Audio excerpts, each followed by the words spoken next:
Yo, what's going on, guys? It's your boy Otaku Heaven coming at you with another episode review of Ajin Episode 4. Now, this episode has a lot of things going on in it. For one, Kei wound up leaving Kai's. He finally escaped. Kai actually returned and then decided that he was going to take a nap. They were going to try to sleep it out till the end of the night, to which they were going to escape afterwards. But Kei said that, he just can't take Kai along with him because it's such a long trip that a human would most likely die in that scenario. So he took Kai's phone in case he could ever meet up with another agent and befriend them.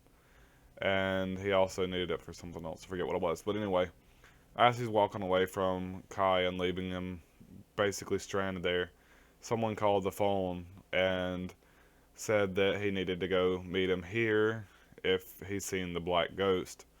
So he's like, picks up the phone, answers them. They set up a meeting place. They go to this old monk shrine. Kei actually winds up taking Kai's bike. So Kai is stranded in the middle of nowhere with no phone, no bike, no way to survive, basically, except for his instincts as a human. He probably knows a good bit about the woods, as it's shown repetitively that they grew up hanging out in the woods.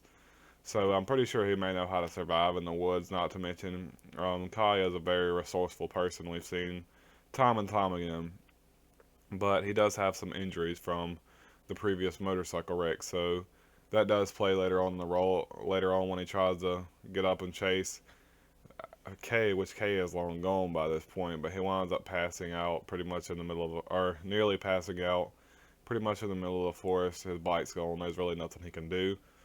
So Kei goes and meets up with Mr.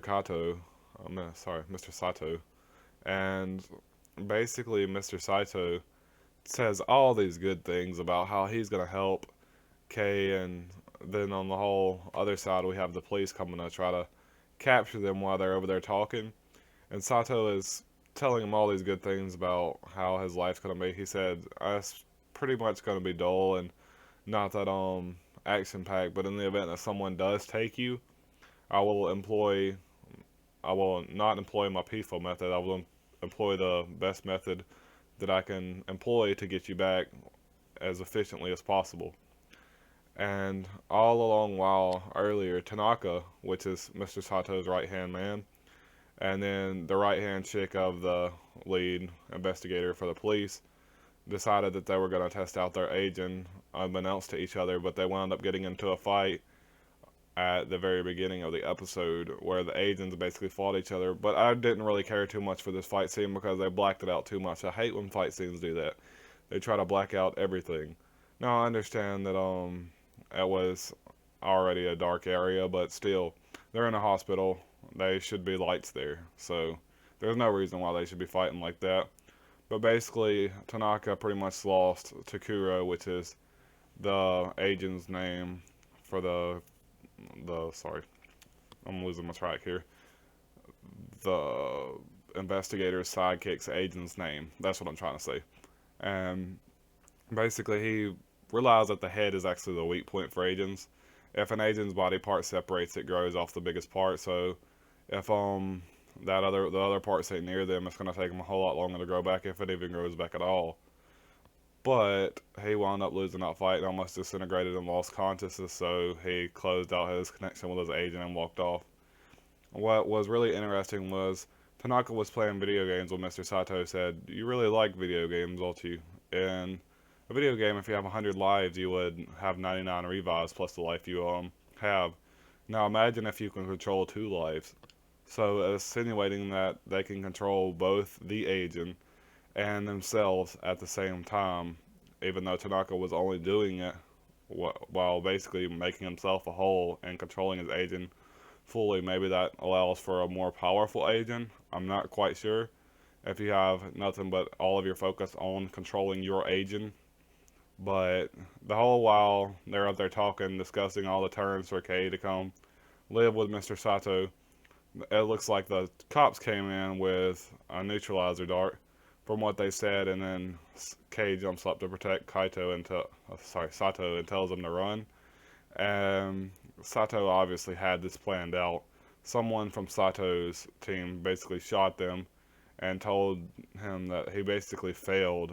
Well, Sato told Tanaka that he had basically failed, and that they needed to teach him the right way. I'm not sure if they're gonna go torture him like you do with the mummy dude, just wrapped up and all of the burial garments and all, but maybe he'll become like a left hand man, sort of like a subordinate to Tanaka for Mr. Sato in the event that they get along really well, because at this point, Kei still believes that Sato was on his side.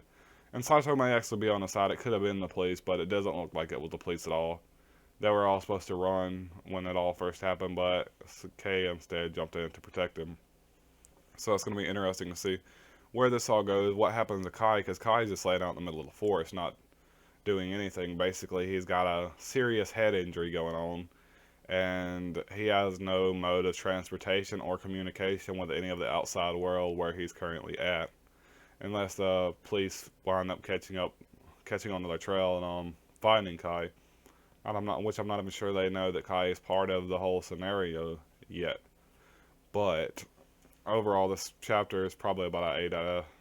Actually, it probably wouldn't have been 8. It's about a 7 out of 10. It was okay. The fight scene was pretty bad. We got some more insight on Mr. Sato. He's pretty underhanded or dirty, seemingly, like we expected.